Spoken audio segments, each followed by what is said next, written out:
अस्सलाम वालेकुम students. Islamic studies में आप लोगों का जो आज का टॉपिक है वो है अरकान इस्लाम। हम लोगों ने एक नया चैप्टर शुरू किया था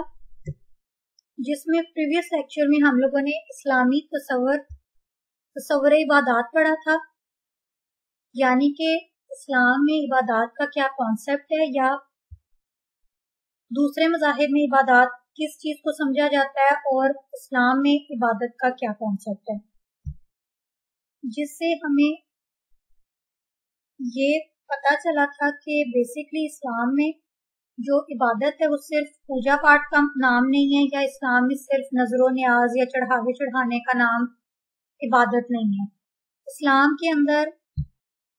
इबादत हर उस चीज, हर उस बात, हर उस आपके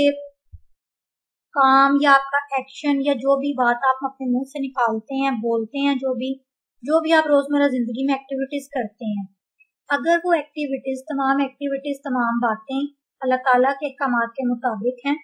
और इस्लाम के बताए हुए कवानीन के अकॉर्डिंग है, तो वो आपकी इबादत है। इसके लिए पर्टिकुलर कोई लिमिटेशन नहीं है कि आपने बस किसी हफ्ते के एक पर्टिकुलर दिन पे इबादत करनी है, ना ही इस तरह की कोई लिमिटेशन है, या आपको फोर्स नहीं किया जाता कि आप किसी मखसूस बुत की प्रस्तिश करें, मखसूस तरीके से प्रस्तिश करें। ऐसा कुछ भी नहीं है इस्लाम में। सिर्फ एक खुदा की खुदाई का इकरार करना, तौहीद पर ईमान लेके आना, अल्लाह पर ईमान लेके आना, सिर्फ इस चीज पे मुसलमान बाउंड हैं। इसके अलावा वो जितनी भी एक्टिविटीज अपनी रोजमर्रा जिंदगी में करते हैं वो अल्लाह ताला के अहकामात के अकॉर्डिंग अगर वो करते हैं तो वो उनकी इबादत गिनी जाती है या उसको इबादत कंसिडर किया जाता है। और यही कॉन्सेप्ट इस्लाम में इबादत के लिए इस्तेमाल होता है कि इस्लाम में इबादत का ये कॉन्सेप्ट है बेसिकली। अब इबादत दो तरह की होती हैं, नफली इबादत भी और फर्ज इबादत भी। इस्लाम में जो फर्ज इबादत हैं ये जिनको रुकने इस्लाम कहा जाता है, यानी कि ऐसे अरकान या ऐसे एलिमेंट्स जिस पर इस्लाम की बुनियाद उस्तवार है, यानी कि इस्लाम की जो बिल्डिंग है वो इन 5 एलिमेंट्स पे खड़ी है। ये 5 पिलर्स हैं इस्लाम के। वो 5 पिलर्स कौन कौन से हैं? द फर्स्ट वन इज तौहीद, उसके बाद नमाज, रोजा, the fourth one is Hajj and the fifth one is ज़कात। इन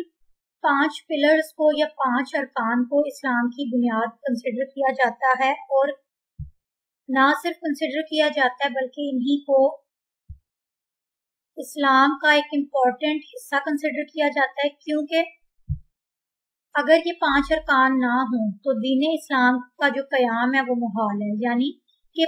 पॉसिबल ही नहीं है, या ये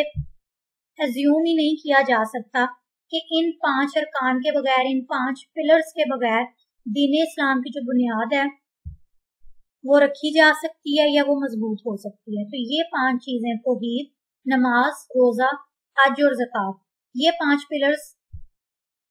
इस्लाम का हासिल और रसूल है। जहां तक तौहीद की बात है, इसको हम बहुत डिटेल से अपने पिछले चैप्टर में पढ़ चुके हैं कि तौहीद का मतलब क्या है, तौहीद का इकरार क्यों जरूरी है, और अकीदा तौहीद पर ईमान लेकर आना किस हद तक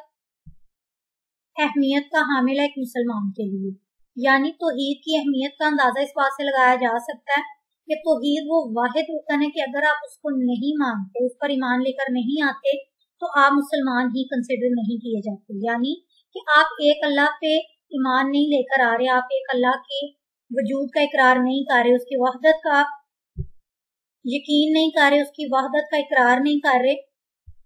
और ये इकरार सिर्फ जुबान से नहीं होना चाहिए कि जुबान से सबके सामने इकरार कर लिया और बाद में कह दिया नहीं वो तो बस जुबान से किया था। जुबान और दिल दोनों से इस चीज को मानना, इस चीज का इकरार करना और मुकम्मल रजामंदी के साथ, खुश दिली के साथ अल्लाह ताला की वहदानियत का, अल्लाह ताला के वाहिद जात होने का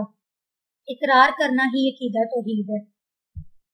और दायरा इस्लाम में दाखिल होने के लिए तौहीद सबसे पहला स्टेप है कि कलमा पढ़ा जाए, यानी अल्लाह ताला की वहदानियत का इकरार किया जाए,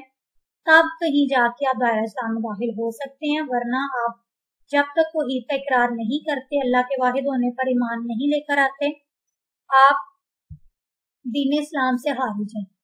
सही हो गया। तौहीद को हमने बहुत डिटेल में पिछले अपने तमाम लेक्चर्स में डिस्कस कर लिया है और उसका एक ब्रीफ ओवरव्यू मैंने अभी दे दिया आप लोगों को। आज का जो लेक्चर है हम लोगों का, वो बेसिकली उसमें हम 2 रुकने इस्लाम पढ़ेंगे, यानी कि जो फर्स्ट 2 रुकने इस्लाम है, नमाज और रोजा, इन 2 अरकान को हम डिटेल में आज डिस्कस करेंगे, यानी कि नमाज की फजीलत, नमाज की अहमियत, उसके बाद नमाज के हमारी इज्तिमाई जिंदगी पर क्या असरात हैं और उसके क्या फवायद हैं, और उसके बाद रोजे की अहमियत, फजीलत और उसके फवायद के बारे में आज का लेक्चर होगा। सबसे पहले नमाज को डिस्कस कर लेते हैं कि नमाज की अहमियत क्या है। जहां तक नमाज की सिग्निफिकेंस या अहमियत का ताल्लुक है, तो वो इसी बात से इसका अहमियत का अंदाजा लगाया जा सकता है कि नमाज दीन का सतून है, यानी कि इस्लाम का रुकन है और सतून है। सतून किसको कहा जाता है? बेसिकली पिलर को कहा जाता है, और नमाज को दीन इस्लाम का पिलर करार दिया गया कि इस्लाम की जो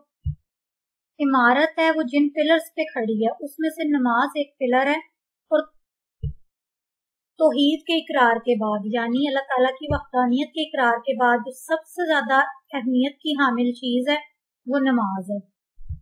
यानी कि तौहीद के बाद जो दूसरी मोस्ट इम्पॉर्टेंट एलिमेंट है या मोस्ट इम्पॉर्टेंट रुकन है वो नमाज है। और इसकी अहमियत का अंदाजा मुख्तलिफ चीजों से लगाया जा सकता है, जिस तरह नमाज दीन का सुकून है, या इस बात से भी अंदाजा लगाया जा सकता है कि कुरान मजीद में बारहा नमाज की तलकीन की गई है, नमाज की ताकीद की गई है, और नमाज ना पढ़ने वालों के लिए अजाब अजीम की वईद सुनाई गई है। यानी कि नमाज का बार बार, नमाज पे बार बार स्ट्रेस दिया गया कि नमाज पढ़ो, नमाज कायम करो, नमाज तुम्हें जन्नत में लेकर जाएगी, नमाज कामयाबी की कुंजी है, और इस तरह की बहुत सी चीजें हैं जो कुरान मजीद में खुद अल्लाह ताला ने फरमा दी हैं रिगार्डिंग नमाज। यानी कि नमाज की अहमियत को अल्लाह ताला ने कुरान मजीद में खुद वाज़े फरमा दिया मुख्तलिफ सूरतों में। और इसके बाद भी जो नमाज नहीं पढ़ता, बार बार ताकीद के बाद भी कुरान मजीद में, तो फिर अल्लाह ताला ने कुरान मजीद में ही जहां नमाज की ताकीद और नमाज पे स्ट्रेस दिया है, वहीं अल्लाह ताला ने नमाज ना पढ़ने वालों को या नमाज ना कायम करने वालों को अजाब अजीम की वईद भी सुनाई है। और नमाज की इम्पोर्टेंस का अंदाजा एक और चीज से लगाया जा सकता है कि आगाज़े शऊर से ही नमाज पढ़ने का हुक्म दिया गया है। आगाज़े शऊर से मतलब कि जब बच्चा होश संभाल ले, बच्चे को इस बात का शऊर हो जाए कि उसके सेंसेस क्या हैं। फॉर इंस्टेंस उसको चखने का पता चल जाए, उसको अपने हाथ पांव को गर्मी सर्दी से बचाने का पता चल जाए, यानी कि वो उसको इस चीज का शऊर हो कि अगर ये चीज मेरे लिए नुकसानदेह है अगर मैं ये करूंगा, और ये चीज मेरे लिए फायदेमंद है अगर मैं ये करता हूँ। फॉर इंस्टेंस उसको अपने सेंसेस पे कंट्रोल है, यानी कि उसको पता है कि ये चीज गर्म है तो मैंने इसके पास नहीं जाना, इसको टच नहीं करना, तो उसको अपनी सेंसेस पे कंट्रोल है कि मैंने अपनी जो छूने की हिस्सा है उसको सिर्फ उन्हीं चीजों को छूना है जो मेरे लिए फायदेमंद है या जो मुझे नुकसान नहीं पहुंचाती। तो इसी तरह बाकी सेंसेस का भी ताल्लुक है कि जब उसको अपनी सेंसेस पे कंट्रोल आ जाए, उसको शऊर आ जाए, तो नमाज पढ़ने का फिर उस पर हुक्म दिया गया है। और इसी सिलसिले में आप सल्लल्लाहु अलैहि वसल्लम का इरशाद है कि जब बच्चा 7 साल का हो जाए तो इसे नमाज की आदत डालो, और जब 10 वर्ष का हो जाए तो इसे मार के नमाज पढ़ाओ।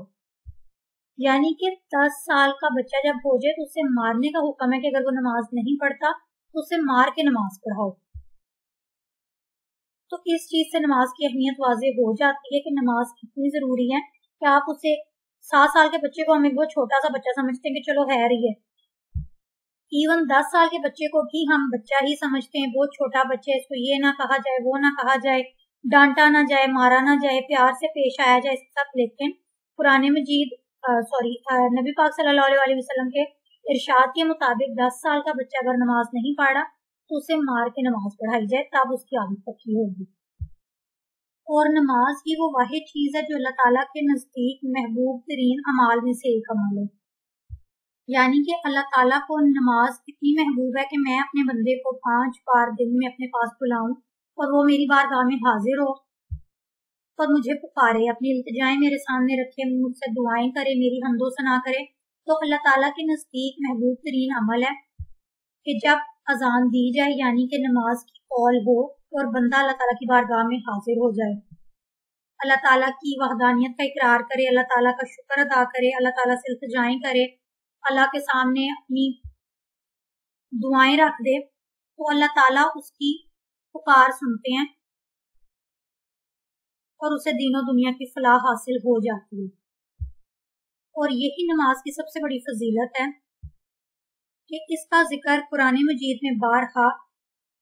बार बार आया है कि नमाज वो वाहिद चीज है जो इंसान को ये याद दिलाती है कि तुम्हारी तकलीफ का मकसद क्या है। यानी कि इंसान जब अपनी डेली एक्टिविटीज में बिजी है, वो अपने कोई काम कर रहा है, वो सो रहा है, खा पी रहा है, या वो अपने बिजनेस में बिजी है, तो जब अजान होती है तो उसको एकदम से क्लिक होता है कि मैं तो अल्लाह का बंदा हूँ, मैंने मेरे दुनिया के अलावा कुछ दीनी फराइज भी हैं, मेरे अपने खुदा की तरफ की कुछ ऐसे फराइज हैं जो मैंने पूरे करने हैं। तो तब इंसान को अपना मकसद हयात जो है वो रिकॉल करता है अपने दिमाग में कि जो चीजें मुझे बुराई की तरफ लेकर जा रही थी मैंने ये नहीं करनी, मैंने रुक जाना है। अगर मैंने कर लिया है कोई बुरा काम, कोई गुनाह हो गया, तो मैं अल्लाह की हजूर जाकर उसकी तौबा कर लूँ, माफी मांग लूँ, क्योंकि मैं तो अल्लाह का बंदा हूँ और मेरी तकलीफ का मकसद ये है कि मैंने अपनी जिंदगी को एक मखसूस तरीके से गुजारना है, यानी कि अल्लाह ताला के अहकामात के अकॉर्डिंग गुजारना है। उसके बाद फर्ज शनासी आ जाती है इंसान के जहन में, ये चीज बार बार क्लिक होती है कि मैं जमीन पर अल्लाह ताला का खलीफा और नायब बनाकर भेजा गया हूँ और मेरे सुपुर्द ये ड्यूटी की गई है कि मैं अल्लाह ताला के अहकामात को पूरा करूं और ये मेरा फर्ज है। और जब इंसान इस नमाज को, रोजे को या किसी भी और इबादत को फर्ज समझ के करता है तो ऑटोमेटिकली उसको अपने ऊपर एक ड्यूटी का एहसास होना शुरू हो जाता है कि ये ड्यूटी है मेरी, ये मैंने पूरी करनी है। फॉर इंस्टेंस नमाज है तो ये दिन में 5 बार मेरी ड्यूटी है कि मैंने अल्लाह के हजूर 5 बार पेश होना। और अगर मैं ये नहीं करता, अपनी ड्यूटी पूरी नहीं करता, तो क्योंकि कुरान मजीद में दीन की तरफ अपनी ड्यूटीज पूरी ना करने के जो अजाब बयान किए गए हैं वो इंसान के दिल में ऑटोमेटिकली एक खौफ पैदा कर देता है, या एहसास जिम्मेदारी वो चीज पैदा कर देती है कि अगर मैं अपना फर्ज पूरा नहीं करता, अपनी ड्यूटी पूरी नहीं करता, तो अल्लाह ताला की जात तो है, वो मौजूद है और वो हर वक्त मुझे देख रही है। मैंने गुनाह किए, फिर मैंने नमाज भी नहीं पढ़ी, जाके मैंने तौबा भी नहीं की, अल्लाह के हजूर इकरार नहीं किया अपने गुनाहों का या माफी नहीं मांगी, तो मैं दुनिया में तो रुसवा होऊंगा ही, आखिरत में मेरा क्या होगा। और यही एक प्रॉपर सिस्टम है जो अल्लाह ताला ने बनाया हुआ है जज़ा सज़ा का, जो इंसान को दिन में 5 बार क्लिक करवाता है, याद करवाता है, रिमाइंड करवाता है कि तुम अल्लाह के बंदे हो और तुम ने उसके अहकामात के अकॉर्डिंग अपनी जिंदगी गुजारनी है। यानी कि इस्लाम का जो ज़ाब्ता है तुम्हें दिया गया है, तुमने उसी को फॉलो करना है, उसी के मुताबिक अपनी जिंदगी गुजारनी है। और नमाज ही वो वाहिद चीज है जो इंसान को बुराइयों से रोक लेती है, इंसान को गुनाह की तरफ रागिब होने से बचाती है, बहकावों में आने से, वसवसों में आने से बचाती है और इंसानी जिंदगी में खुशगवार चेंज लेकर आती है। एक इतनी पॉजिटिविटी इंसान की जिंदगी में आ जाती है। Once you start praying 5 times a day, it will definitely bring a drastic and positive change in your life. मतलब कि एक बार आप नमाज पढ़ना शुरू कर दें अपनी जिंदगी में, आपको खुद फील हो जाएगा कि आप नेगेटिविटी से दूर हो रहे हैं और पॉजिटिव चीजों को आप अडॉप्ट कर रहे हैं, बुरे कामों की तरफ जाने से रुक रहे हैं। और इसी सिलसिले में कुरान मजीद की सूरतुल अनकबूत में अल्लाह ताला का फरमान है, यकीनन नमाज बेहयाई और बुराई से रोकती है। यानी नमाज बुरे कामों की तरफ जाने से, फहाशी की तरफ जाने से रोकती है और आपकी जिंदगी में खुशगवार चेंज लेकर आती है। और नमाज ना सिर्फ इंसान की इंडिविजुअल यानी इंफरादी जिंदगी पर ही नमाज के जो असरात हैं, फवायद हैं, महदूद नहीं है, बल्कि नमाज की इज्तिमाई जिंदगी पर भी फवायद बहुत ही पॉजिटिव हैं। यानी कि एक तरफ तो नमाज इंसान की रूह को पाकीज़ा करती है, उसके जहन को रोशन करती है, उसको बुराई की तरफ जाने से रोकती है, उसको लोगों के साथ अच्छे तरीके से पेश आने की रग़बत देती है, उसके दिल में अल्लाह ताला का खौफ पैदा करती है, इंसान को पंक्चुअल बनाती है, उसको फर्ज शनासी का एहसास दिलाती है और अपने रब के करीब कर देती है। तो दूसरी तरफ नमाज इंसान की जो कलेक्टिव जिंदगी है, जो सोसाइटल जिंदगी है, जो उसके मामलात हैं दूसरे लोगों के साथ, यानी कि इंटरपर्सनल लेवल पे जो दूसरे लोगों के साथ उसके मामलात हैं, जो उसकी कम्युनिकेटिव लाइफ है, जिसमें उसको डेली लोगों का सामना करना पड़ता है, लोगों से मेल जोल करना पड़ता है, चाहे वो उसकी वर्क प्लेस है, चाहे वो उसकी फैमिली है, चाहे वो उसके नेबरहुड है, जो भी है। और इसी सिलसिले में अल्लाह ताला ने नमाज को दिन में 5 बार फर्ज किया है, ताकि इंसान के जितने भी रिश्ते हैं, जितने भी ताल्लुकात हैं, जितने भी उसके जानने वाले अजीजों कारिब हैं, इंसान एक दिन में 5 मरतबा उन तमाम लोगों के साथ मिलकर जमात में नमाज अदा करे, ताकि एक दूसरे के साथ अखुवत, भाईचारे, मुसावात और एहसास जैसी सिफात उसके अंदर पैदा हो सके। यानी कि जब एक जमात में नमाज पढ़ता है तो उसको मुसावात का एहसास हो कि मैं कोई स्पेशल चीज नहीं हूँ, या जो बंदा मेरे साथ खड़ा होकर नमाज पढ़े ये कोई स्पेशल चीज नहीं है, हम सब अल्लाह के बंदे हैं। और हमारी औकात सिर्फ ये है कि हम अपने खुदा के आगे झुकते हैं और उसके रहम के तलबगार हैं। यानी कि हमारी दुआएं, इवन हमारा खाना पीना, हमारा उठना बैठना भी अल्लाह ताला के हाथ में। हम अपनी मर्जी से एक पत्ता नहीं पिला सकते, इवन हम अपनी मर्जी से आंख तक नहीं झपका सकते। तो जब इस बात का इकरार या इस बात की आजिज़ी, बंदगी अल्लाह ताला के दिल में इस हद तक हो, तो इंसान के दिल से हर किस्म का गुरूर व तकब्बुर वैसे ही फना हो जाता है कि मेरी अपनी तो कोई हैसियत नहीं है, सिर्फ एक पहचान जरूर है मेरी कि मैं उम्मत मोहम्मदी सल्लल्लाहु अलैहि वसल्लम का हिस्सा हूँ या जुज़ हूँ, इसके अलावा मेरी कोई अपनी पहचान नहीं है। ये जो आपकी दुनियावी पहचान है कि आप अपने फादर के नाम से, अपने ग्रैंडफादर के नाम से या अपनी फैमिली के कोई पर्टिकुलर नाम से जाने जाते हैं, वो इस दुनिया में ही खत्म हो जानी है। वो जब आपने जाना है तो वो आपकी आइडेंटिटी वहीं पे खत्म हो जाएगी। लेकिन अल्लाह के हजूर आपकी आइडेंटिटी क्या है? आपका तक़वा, आपके अमाल, कि आप क्या करके आए हैं दुनिया में, आप क्या लेकर आए हैं आपके साथ। तो ये तमाम चीजें मिलकर इंसान की ना सिर्फ इनफरादी बल्कि इज्तिमाई जिंदगी पर भी बहुत ही पॉजिटिव किस्म के असरात मुरतब करती है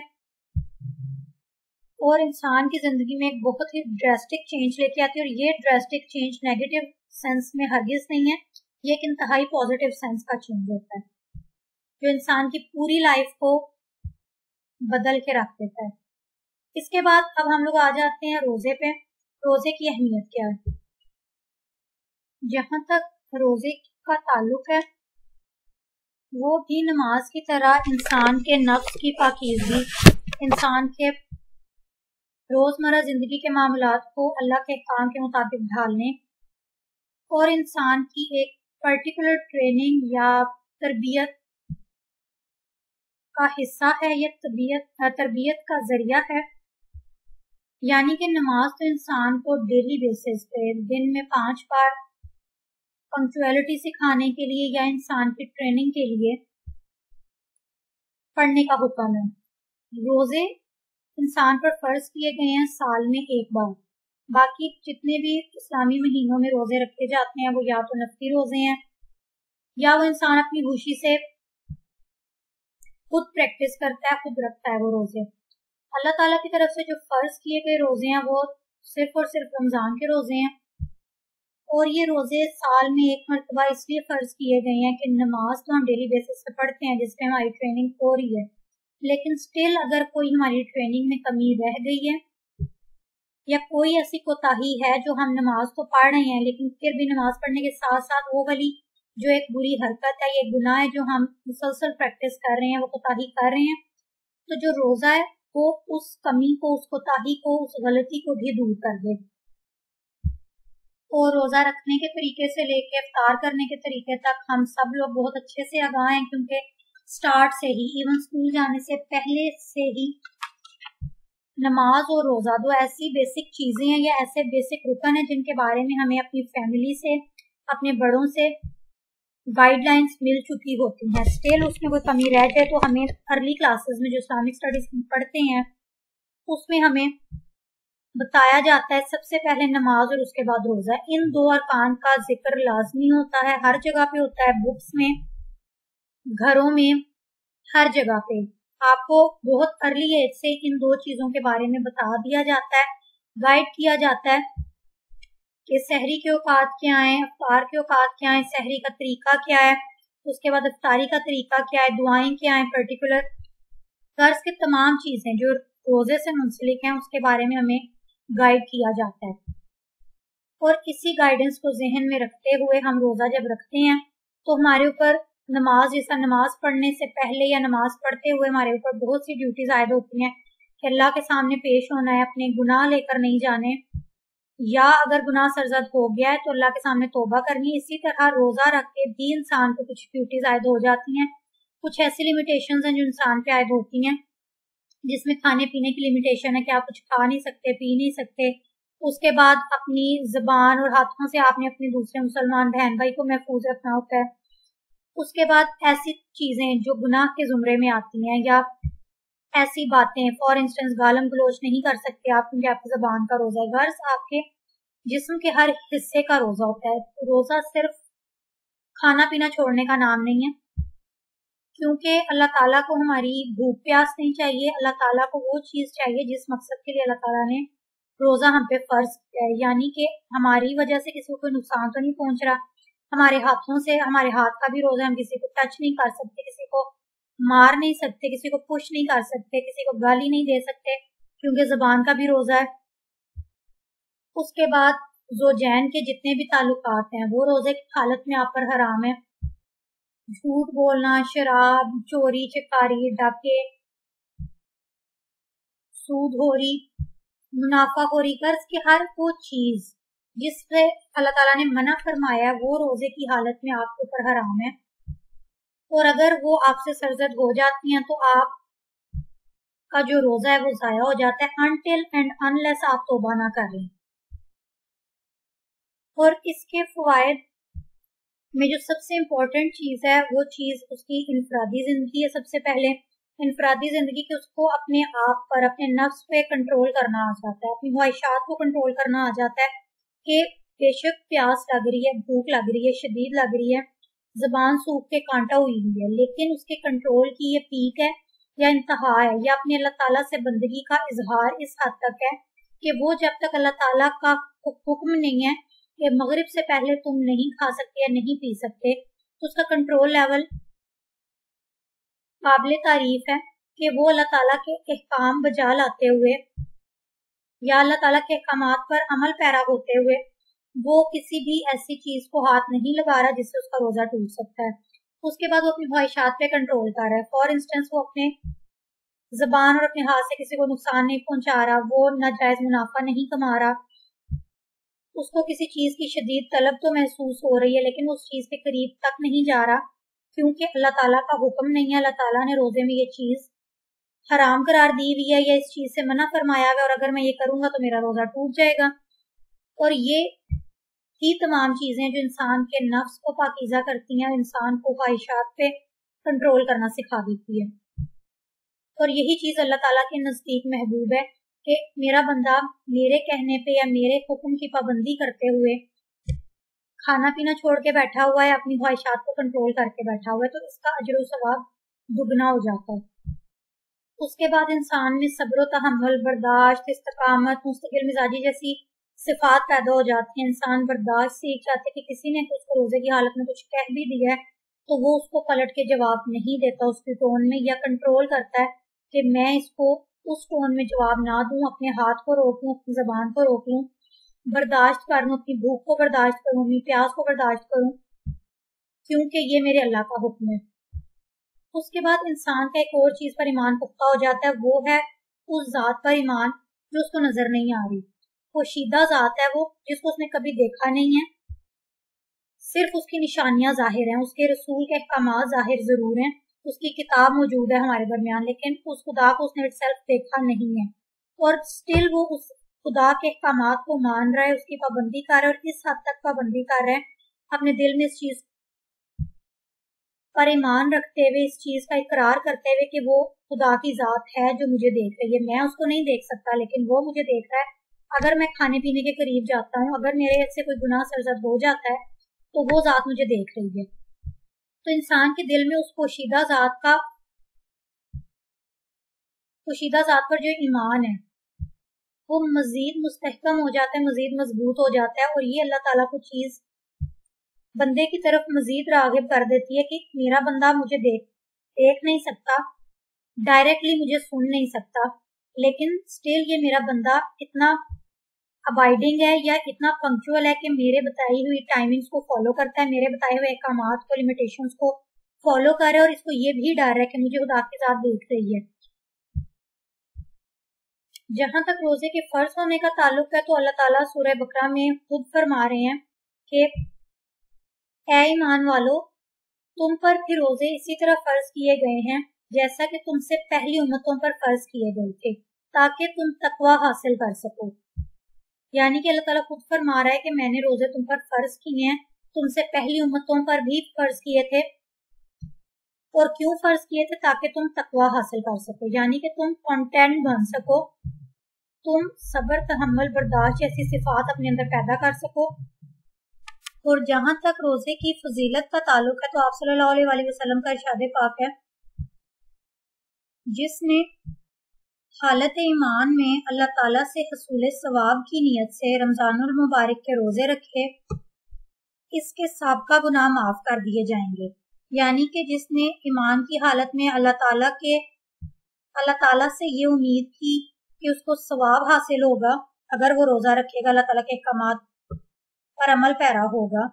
तो उसके पिछले तमाम गुनाह माफ कर दिए जाएंगे। यानी कि रमजानुल मुबारक के रोजे हमने इस नीयत से रखे हैं कि हमें सवाब हासिल होगा, क्योंकि अल्लाह का हुक्म है, इसको अल्लाह का हुक्म समझ के हम रमजानुल मुबारक के रोजे प्रैक्टिस करते हैं, यानी कि रमजानुल मुबारक में रोजे रखते हैं, मौसम चाहे कोई भी है। लेकिन हमारे लिए अल्लाह ताला का जो हुक्म है वो अवलीन तरजीह है। और अगर ये चीज हम अपने जहन में रख के और इस चीज की नीयत करके रोजा रखते हैं कि हमें सवाब हासिल होगा, तो हमारे पिछले तमाम गुनाह माफ कर दिए जाते हैं। शर्त यह है कि नीयत साफ हो और रोजा जिस तरह से बताया गया है उन्हीं तमाम चीजों, उन्हीं तमाम शराइत को मानते हुए रखा जाए। तो जहां तक रोजे की शराइत का ताल्लुक है तो 4 ऐसी शराइत हैं जिन पर अक्सर कंफ्यूजन पाई जाती है। तो रोजा रखने के लिए जो सबसे पहली शर्त है वो इस्लाम का होना जरूरी है, यानी कि आपका मुसलमान होना जरूरी है। गैर मुसलमानों पर रोजे फर्ज नहीं है, रोजे सिर्फ मुसलमानों पर फर्ज हैं। अगर वो रोजे रखते हैं या प्रैक्टिस करते हैं तो वो उनका अपना ईमान है या उनका अपना मजहब है। रोजा जो फर्ज किया गया वो सिर्फ और सिर्फ मुसलमानों पर फर्ज किया गया और दीन इस्लाम में फर्ज किया गया। इसके अलावा अगर कोई गैर मजहब का बंदा अपने मजहब के अकॉर्डिंग कोई रोजा रख रहा है तो उसको उस रोजे का सवाब हरगिज नहीं है। सिर्फ मुसलमानों पर फर्ज रोजे जो रमजानुल मुबारक के रोजे हैं वो रखता है तो उसको उसका सवाब है। लेकिन गैर मजहब का कोई अगर बंदा है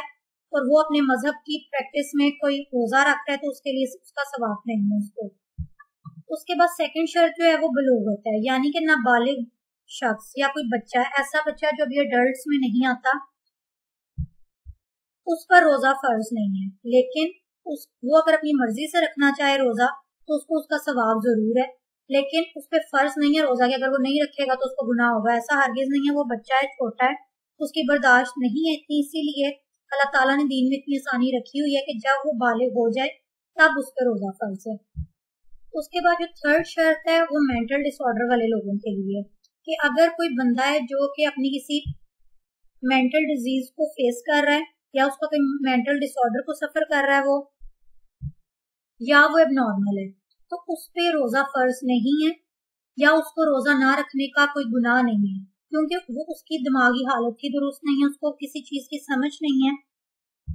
लिहाजा उस पे रोजा फर्ज भी नहीं है। और अगर वो नहीं रख रहा तो उसको उस चीज का गुनाह भी नहीं है। और जो फोर्थ इस सेंस में शर्त है रोजे की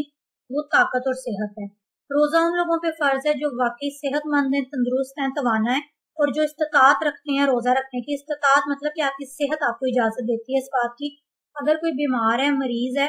किसी ट्रेडिशनल बीमारी में मुब्तला है, कोई रिवायती उसकी बीमारी है जो उसकी फैमिली में चलती आ रही है, और वो उसको सफर कर रहा है तो उस पर रोजा फर्ज नहीं है, क्योंकि अगर रोजा रखने से उसकी हालत मजीद बिगड़ी है, फॉर इंस्टेंस कोई शुगर का पेशेंट है, उसे भूख बर्दाश्त नहीं होती या वो इतनी देर भूखा प्यासा नहीं रह सकता क्योंकि उसकी तबीयत मजीद बिगड़ सकती है, तो ऐसी सूरत में उस पर रोजा फर्ज नहीं है। और अगर वो रोजा नहीं रख रहा तो उस पर गुनाह नहीं है। तो ये 4 शराइत ने रोजा रखने की। अदरवाइज रोजा तमाम मुसलमानों पर फर्ज है और ना रखने वाले के लिए अजाब अजीम की वईद है कुरान मजीद में।